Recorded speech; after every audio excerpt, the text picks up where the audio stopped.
Now we're over here, we need to contact home. Okay, so now you contact everybody here through all your different technology. Your home is all secure. Nobody's home, by the way, because they're all out here running, so you really have done this.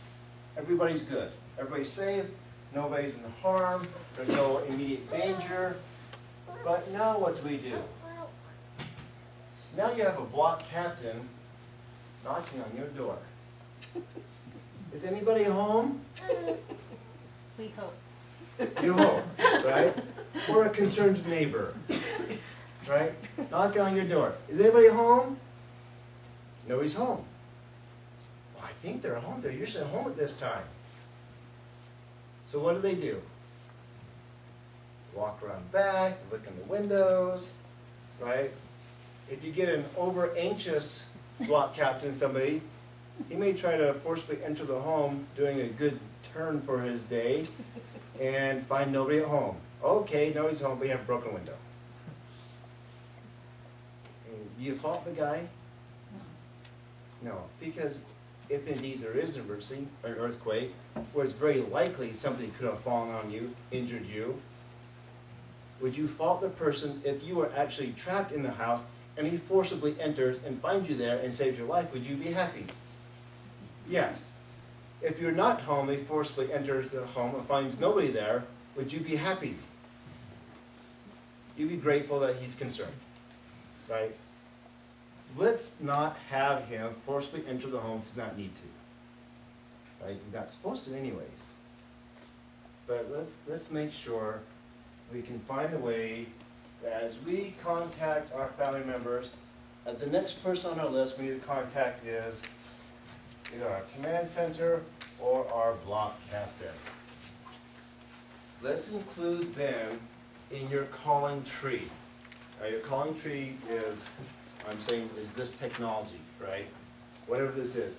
Make sure that they're included in that calling tree. That's going to be very important. All right, let's save them some hassle, and let's save you some hassle as well. Does that make sense? Do you have any questions about this?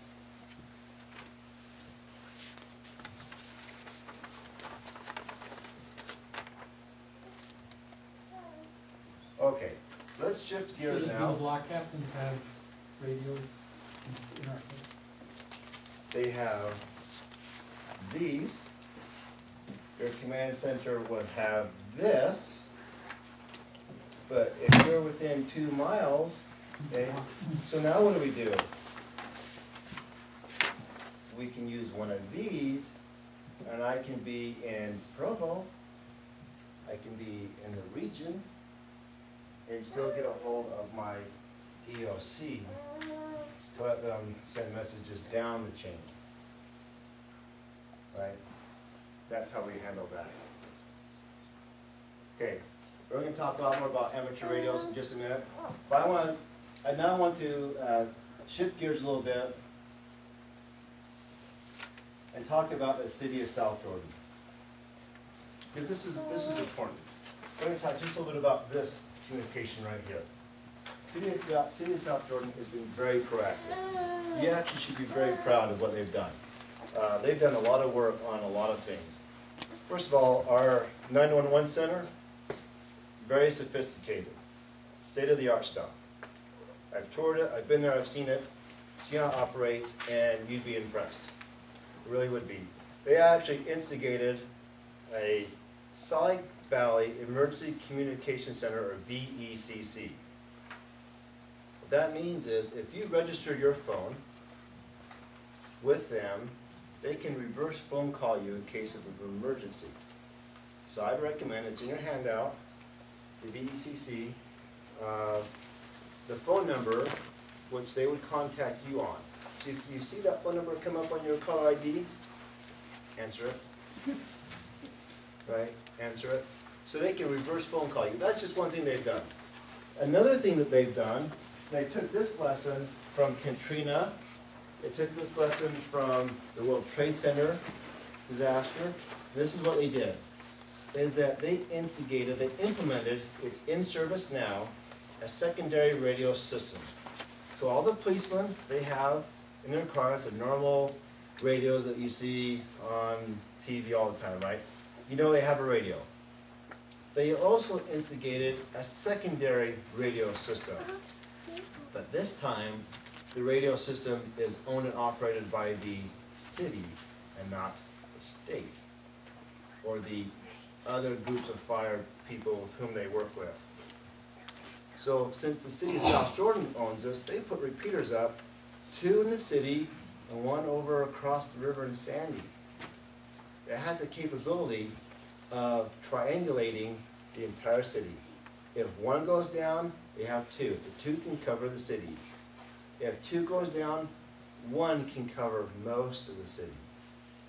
Okay, most of the city.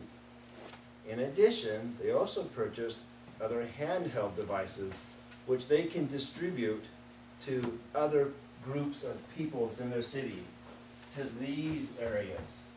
So they get direct communication line from the command EOCs back to the, for them, their last miles here.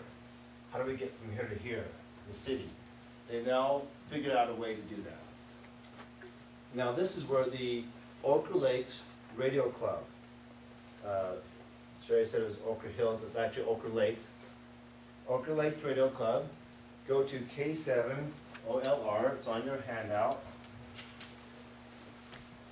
K7OLR.org. That's our radio club here in South Jordan, or you can go to the South Jordan City website and browse in the emergency area, and you'll find the communications, you'll find a link to our website. We meet on air every Monday night, so on air. Use our radios, go on air, and the 3rd Thursday, we also meet in person up at daybreak. And there are some guys there that have been doing amateur radio for years, right, for years. I'm a new person, I'm only 3 or so years into this. I've learned a lot, and these guys just love to share their knowledge. And we have new people in the club. You can come up and talk to us, learn about different things, how to operate radios, learn how to take the test. You can take a test online as practice, sure, all those things. They'd be happy to share all the different things that's available in the amateur radio world. So go to the website, k7olr.org, and visit us online, and come to one of our classes, or even if you can, contact some of us, or my contact information is on the website, and come over to my house. We'll do a little contact. It's really fun. It's really a lot of fun. It really is. Okay, any questions? No. Yes?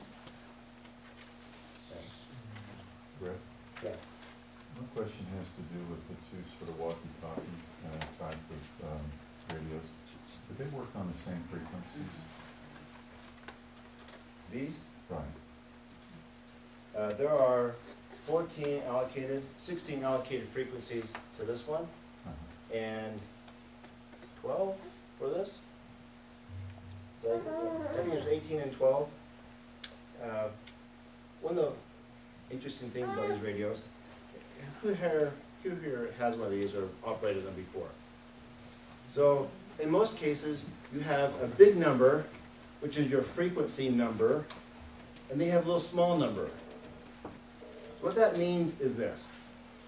The big number is really one of those 14 or 18, I think it's 18, one of those 18 frequencies pre-assigned to a number in your radio.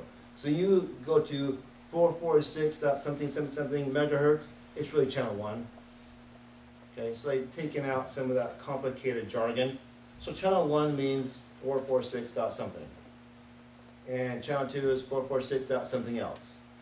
Okay, but the little sub number, that's really interesting. All that is, when you transmit on channel 1, you're transmitting to the whole world.